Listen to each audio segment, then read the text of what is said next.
வணக்கம் சகோஸ், எல்லாரும் நல்லா இருக்கீங்கன்னு நினைக்கிறேன். இன்னைக்கு நம்ம சேனல்ல புதுசா ஜென்ரல் அவேர்னஸ்க்கான ஒரு வீடியோ தாங்க போட போறோம். நிறைய பேர் என்கிட்ட கமெண்ட் செக்ஷன்ல ஜென்ரல் அவேர்னஸ்க்கு தமிழ்ல ஏதாவது புக் இருந்தா சொல்லுங்க, நிறைய இங்கிலீஷ்ல தான் இருக்கு, அது மட்டும் இல்லாம ப்ரீவியஸ் இயர் கொஸ்டின் கூட எங்களுக்கு தமிழ்ல கிடைக்க மாட்டேங்குது அப்படின்னு ஒரு சில பேர் என்கிட்ட கேட்டிருந்தாங்க. அப்பதான் எனக்கு தோணுச்சு, ஏன் ப்ரீவியஸ் இயர் கொஸ்டின்ஸ்லாம் நம்ம தமிழ்ல எக்ஸ்பிளைன் பண்ணக்கூடாது அப்படின்றது. அதுக்காக தான் இந்த வீடியோவை நான் இன்னைக்கு போஸ்ட் பண்ணியிருக்கேங்க. இது எத்தனை பேருக்கு யூஸ்ஃபுல்லாக இருக்குன்னு எனக்கு தெரியல. கண்டிப்பாக யூஸ்ஃபுல்லாக இருந்தால் என்னோட வீடியோக்கு ஒரு லைக் கொடுத்துட்டு சப்ஸ்கிரைப் பண்ணிக்கோங்க. பக்கத்தில் இருக்க அந்த பெல் ஐக்கானையும் கிளிக் பண்ணிக்கோங்க. அப்போ தான் உங்களுக்கு நோட்டிஃபிகேஷன் வரும். இந்த வீடியோ எவ்வளோ ரீச் ஆகுதுன்னு பார்த்துட்டு தான் நான் நெக்ஸ்ட் வீடியோஸ் போடலாமா இல்லையான்னு யோசிக்க முடியும். ஸோ கொஞ்சம் சப்போர்ட் பண்ணுங்கள் ஃப்ரெண்ட்ஸ். ஸோ இன்னைக்கு வீடியோவில் ஜென்ரல் அவேர்னஸில் ப்ரீவியஸ் இயர் கொஸ்டின்ஸ் தான் பார்க்க போகிறோம். அதுக்கான Tamil meaning as well as explanation பார்க்கலாங்க. ஃபர்ஸ்ட் கொஸ்டின் என்னன்னு பாருங்க. Which of the following hormone is not secreted by pituitary gland? So நம்மளோட உடம்புல நிறைய ஹார்மோன்ஸ்லாம் சுரக்குது இல்லையா? இப்போ தமிழ்ல அந்த கொஸ்டின் பாருங்க. பின்வரும் எந்த ஹார்மோன் பிட்யூட்டரி சுரபியால் சுரக்கப்படுவது இல்லை அப்படின்னு கேட்குறான். அப்போ அதனால் எந்த ஹார்மோன் சுரக்கலை அப்படின்றத முதல்ல பிட்யூட்டரி கிளாண்ட்னா என்னன்றத தெரிஞ்சுக்கலாங்க. பிட்யூட்டரி கிளாண்ட்னா என்னன்னா, அது ஒரு சின்ன ஆர்கன் நம்மளுடைய மூளையோட கீழ் பகுதியில இருக்கு அப்படின்னு சொல்றாங்க. அது என்ன மாதிரியான ஹார்மோன்ஸை முதல்ல சுரக்குது அப்படின்னு பார்த்தீங்கன்னா, கிட்டத்தட்ட நிறைய ஹார்மோன்ஸ் சுரக்குதுங்க.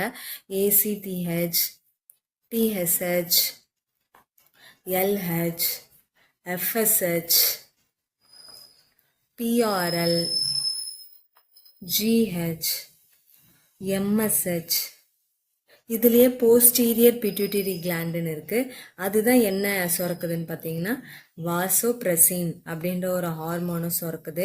இந்த ஹார்மோன்லாம் பிட்யூட்டரி கிளாண்ட் எதுக்காக சுரக்குது அப்படின்னு பார்த்தீங்கன்னா, நம்மளுடைய உடம்புடைய growthக்காகவும் அண்ட் செக்ஷுவல் டெவலப்மெண்ட்டுக்காகவும் சுரக்கிற ஹார்மோன்ஸ் தான் பிட்யூட்டரி கிளாண்ட் சுரந்துட்டு இருக்குன்னு சொல்றாங்க. இப்போ நம்மளுக்கு 4 ஆப்ஷன்ஸ் கொடுத்துருக்காங்க. அதுல எதெல்லாம் பிட்யூட்டரி கிளாண்டோட ஹார்மோன்ஸ்ன்னு பார்த்தீங்கன்னா, தைராய்டு ஸ்டிமுலேட்டிங் ஹார்மோன் TSH, அதுதான் தைராய்டு ஸ்டிமுலேட்டிங் ஹார்மோன். அப்போ இது ஒரு பிட்யூட்டரி கிளாண்டோட ஹார்மோன். ப்ரோலாக்டின் தான் PRLன்னு சொல்றாங்க. அப்போ அதுவும் பிட்யூட்டரி கிளாண்டோட ஹார்மோன். வாசோப்ரெசின் போஸ்டீரியர் பிட்யூட்டரி கிளாண்டோட ஹார்மோன். அப்ப எதுதான் நம்மளுக்கு ஆன்சர்ன்னு பாத்தீங்கன்னா, சோமட்டோஸ்டாட்டின். இதுதாங்க ஆன்சர். அப்ப இந்த ஹார்மோனுடைய வேலையிட இதை யார் சுரக்குறாங்க அப்படின்னு பாத்தீங்கன்னா, பான்கிரியாஸ். அதாவது தமிழ்ல நம்ம என்னன்னு சொல்லுவோம்னா கணையம். கணையம் சுரக்கிற ஒரு சுரபியோட பேரு தான் என்னன்னு, ஹார்மோனுடைய பேர் தான் என்னன்னா சொமாட்டோஸ்டாட்டின் அப்படின்னு சொல்றாங்க. ஸோ தமிழ்லயும் பார்த்துக்கோங்க. பின்வரும் எந்த ஹார்மோன் பிட்யூட்டரி சுரபியால் சுரக்கப்படுவதில்லைன்னா, தைராய்டு தூண்டும் ஹார்மோனையும் சுரக்குது, ப்ரோலாக்டினையும் சுரக்குது, வாசோப்ரெசினையும் சுரக்குது. இந்த ஆன்சர் மட்டும் தான். ஏன்னா இந்த ஹார்மோனை கணையும் சுரக்கிற காரணத்தினால இதை ஆன்சர்னு சொல்றோங்க. செகண்ட் கொஸ்டின் பாருங்க. On the basis of memory size and performance which type of computer is known as big iron? இது கம்ப்யூட்டர் ரிலேட்டட் கொஸ்டின்ங்க.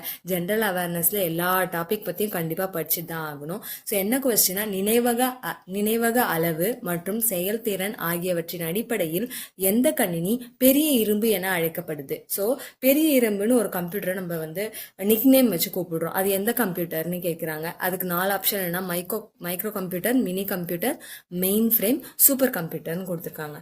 இதுக்கான ஆன்சர் என்னன்னு சொல்றாங்கன்னா, மெயின் ஃப்ரேம். அதுதான் ஆன்சர்னு சொல்றாங்க. ஏன் மெயின் ஃப்ரேம் அப்படின்ட்டு பார்த்தீங்கன்னா, அதுக்கு என்னன்னா, இப்போ நம்மளுக்கு நிறைய வேலைலாம் இருக்கும் இல்லையா? லைக் இப்போ சென்சஸ், இது ஒரு பெரிய பல்க் டேட்டா, நிறைய விஷயங்களை நம்ம இது பண்ணணும். அப்ப இந்த மாதிரியான விஷயங்களுக்கு, இல்ல கம்பெனி சம்பந்தமான விஷயங்களுக்கு, இல்ல கன்சியூமர் ஸ்டாட்டிஸ்டிக்ஸ், இந்த மாதிரி பெரிய பெரிய டேட்டாவை கலெக்ட் பண்றோம் இல்லையா? லார்ஜ் ஸ்கேல் ப்ராசஸிங், இந்த மாதிரி பெரிய பெரிய டேட்டாவை கலெக்ட் பண்றதுக்கு ஹெல்ப்ஃபுல்லா இருக்கிறது என்ன மாதிரியான கம்ப்யூட்டர்னு சொல்றாங்கன்னா, மெயின் ஃப்ரேம் கம்ப்யூட்டர். அதனாலதான் இதுக்கு இன்னொரு பேர் என்னன்னு கொடுத்துருக்காங்கன்னா, பிக் அயன் அப்படின்னு சொல்றாங்க. தமிழ்ல பாத்துக்கோங்க. நினைவக அளவு மற்றும் செயல்திறன் ஆகியவற்றின் அடிப்படையில் எந்த கணினி பெரிய இரும்பு என அழைக்கப்படுகிறதுனா, மெயின் ஃப்ரேம் கணினி. மெயின் ஃப்ரேம் கணினியை தான் நம்ம என்ன சொல்லணும்னா பிக் அயன் அப்படின்னு சொல்லிட்டு நம்ம சொல்லுவோம். தேர்ட் கொஸ்டின் பாருங்க. Which state of India has the largest number of cotton mills? இந்தியாவில் எந்த மாநிலத்தில் அதிக எண்ணிக்கையிலான பருத்தி ஆலைகள் உள்ளன? இப்ப ரீசெண்டா ஜெனரல் சயின்ஸ் கொஸ்டின்ல நம்ம வந்து காட்டன் பத்தி படிச்சிருப்போம். ஆனா இங்க என்ன கொஸ்டின் கேக்குறாங்கன்னா, எந்த மாநிலத்துல அதிக எண்ணிக்கையிலான காட்டன் மில்ஸ் இருக்குன்னு கேக்குறாங்க. இதுக்கான ஆன்சர் என்னன்னா மகாராஷ்டிரா. மகாராஷ்டிரால மும்பை அப்படின்ற சிட்டில, மும்பை தான் வந்து மகாராஷ்டிராவோட கேபிட்டல் சிட்டிங்க. இதுல மட்டுமே கிட்டத்தட்ட 60 காட்டன் மில்ஸ் இருக்குன்னு சொல்லியிருக்காங்கங்க. அது மட்டும் இல்லாம ஓவரால் மகாராஷ்டிரால எத்தனை இருக்குன்னா 122 காட்டன் மில்ஸ் வந்து இருக்கு. இதுக்கு மகாராஷ்டிராக்கு இன்னொரு பேர் என்னன்னு சொல்றாங்கன்னா cottonopolis of India. So நிக்நேம்ங்க. இந்த நிக்நேம்ல ஞாபகம் வச்சுக்கோங்க. Maybe which Indian state is known as cottonopolis of India அப்படின்னு கூட அவங்க கேட்கலாங்க. ஸோ அதுக்கு ஆன்சர் என்னன்னா மகாராஷ்டிரா. இதுலயே இன்னொரு கொஸ்டின் கேட்கறதுக்கான வாய்ப்புகளும் இருக்கு. குஜராத். குஜராத்தை நம்ம என்னன்னு பார்த்தோம்னா அதிக அளவிலான பருத்தி உற்பத்தி செய்யும் இடம். அதிக அளவிலான பருத்தி உற்பத்தி செய்யும் இடம் எதுன்னு கேட்டாங்கன்னா கண்டிப்பா நீங்க என்னன்னு சொல்லணும்னா குஜராத் அப்படின்றது தான் சொல்லணும். ஸோ 2 ஆன்சர் பாருங்க. அதிக பருத்தி ஆலைகள் காட்டன் மில்ஸ் இருக்கிற இடம் எதுனா மகாராஷ்டிரா. அதிகமா பருத்தி விளையிற இடம் எதுன்னு கேட்டீங்கன்னா குஜராத் அப்படின்னு சொல்லிட்டு சொல்லலாம். அது மட்டும் இல்லாம குஜராத்ல இருக்கிற அகமதாபாத்தை இன்னொரு நேமோட நம்ம சொல்லுவோங்க. அதை நம்ம என்னன்னு சொல்றோம்னா Manchester of India. Manchester of India எதுன்னு கேட்டா Ahmedabad. Cottonopolis of India எதுன்னு கேட்டாங்கன்னா மும்பை. மும்பை எங்க இருக்குன்னா மகாராஷ்டிரால, அகமதாபாத் எங்க இருக்குன்னா குஜராத்ல. தமிழ் அந்த கொஸ்டினை பாருங்க.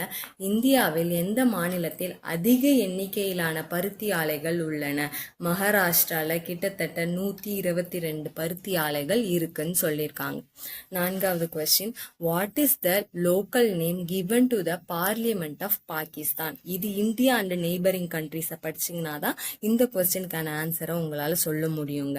ஸோ தமிழ்ல பாருங்க, பாகிஸ்தான் பாராளுமன்றத்திற்கு வழங்கப்படும் உள்ளூர் பெயர் என்ன அப்படின்னு கேட்டிருக்காங்க. இதுக்கான ஆன்சர் என்னன்னா மஜ்லிஸ் இ ஷூரா.